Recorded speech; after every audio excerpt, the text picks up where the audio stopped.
So when we take it off, what are we expecting to see with the suspension then, if we can hear all of this?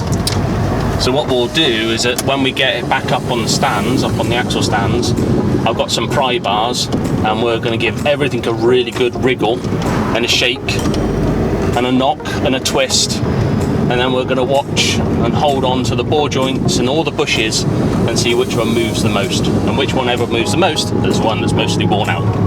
And there's one on each corner? There's one on each corner, and we're going to do all four anyway, because you buy them in pairs and you fit them in pairs. So, but we shouldn't be. But you wouldn't see like any like cracks or anything in them though. You might see the bushes that are ruined, squashed, and the rubber gone. You might be able to see the movement in them as well. But we'll find out in 10 minutes. Sounds good. So this is the rear anti-roll bar. So I thought if I pulled that off first. There we go. Make sure it's the right one before we...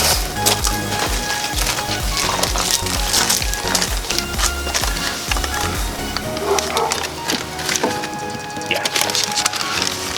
So most Alfa Romeos have problems with suspensions. They're well used, and they're just a car. Now, as you can see, we've already got a new rear suspension leg, new suspension strut here, which is the shock absorber, because this rots through and basically drops down. But also, it's this link here, the anti-roll bar link, which goes from the leg down to the anti-roll bar arm, which is here, that wear out.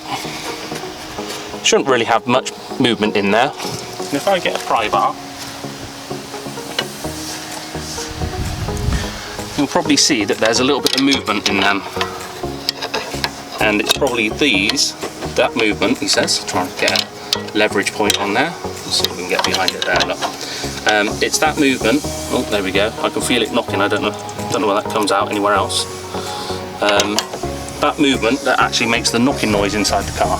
So what we're going to do is we're going to replace these. We've already got the new ones, which is these here, and just a straight swap out. And I believe what we need is a 19, oh no, a 17, hopefully. We might be able to just whip it off with impact. Oh, yeah, first one's off, look. It's nice and easy. Straight on the... And then what we need to do is lever that one down, he says, like that, and then slide that out the back. And then we need to do exactly the same for this one, and hopefully this one will just come out as well. Let's find out. He says.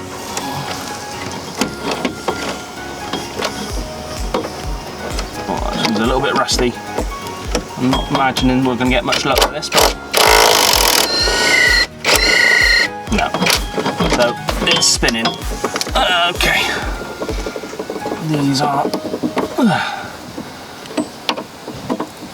bit of a pain, so what we can do is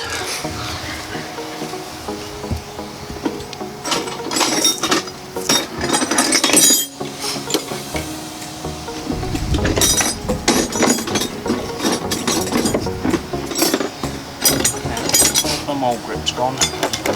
So how come there's another like on the other side, like somewhere else that you can screw something in?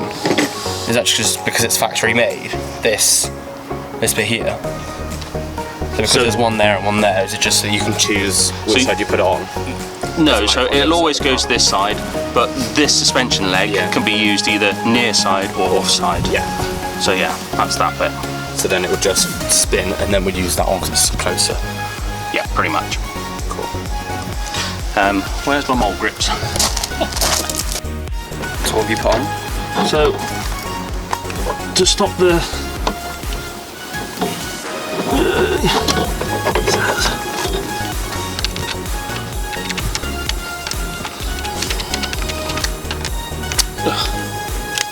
so what we're going to do is we're just going to tighten that back up again, and then we're going to spray it with some WD-40.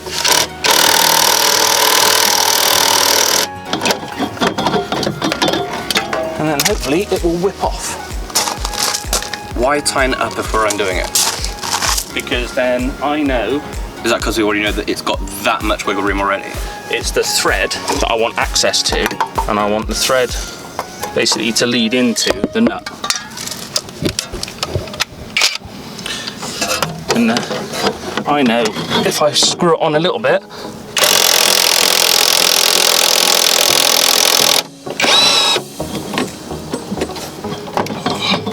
you should get at least a little bit.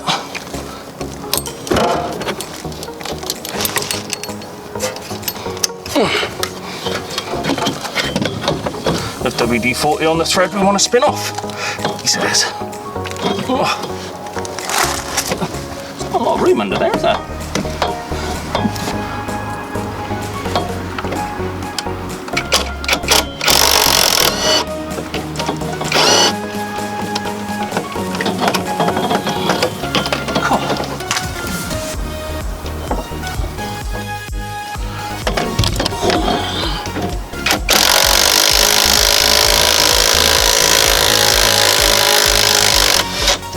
Yay! There we go. So as you can see, the mole grips, if you push behind the rubber, so that's what it looks like. If you manage to get your mole grips behind the rubber, you can hold on to, essentially, the bit that spins, which is this here. And if it does spin, oh there we go, that's how easy it is to spin. It's usually a sign that there's probably gone anyway, so it needed changing. And the new one is right here. Exactly the same way. Oh, nut's already come off. Let's cut that nut. Exactly the same way it came off, the way it's going to get back on again. So we're going to put one end in, the washer on the other side, and the new nut on the back, like that. It says just finding my buttons for my shorts because it's fallen off.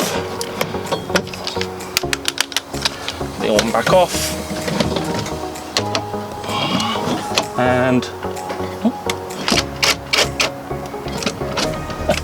help if I had there we go. That's number one. And we're going to unscrew that. We get the pry bar, and we're going to just leave a.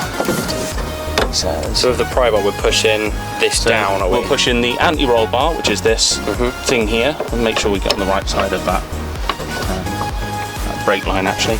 We're just going to push it down, and we're going to pop that in there.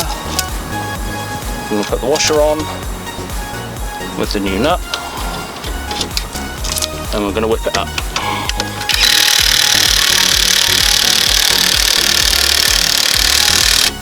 Like that. And then what we're going to do is, just to finish it off,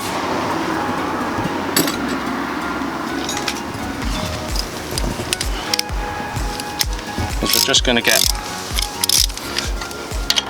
half-inch socket, and we're just going to make sure. Is this as tight as you can go, or? Yeah, so you can. What we'll do is as well, we'll get online and we'll find the correct settings for the torque wrench, and we'll torque them down as well. But at the moment, we're just gonna make sure it's tight, like that. So now, I don't know whether you can see already, but it's instantly solid. There's very little movement at the top, very little movement at the bottom. We've got anti-roll bar here. You can see these bushes here as well, which is anti-roll bar bushes. They're actually in pretty good condition. And if we lever on that as well, you should be able to see there's a little bit of movement, which you'd expect, but hopefully those bushes are good to go as well, because they're not split and there's no gaps. We've just got to do the other side, front as well. Yeah. Ready? Is that? Go.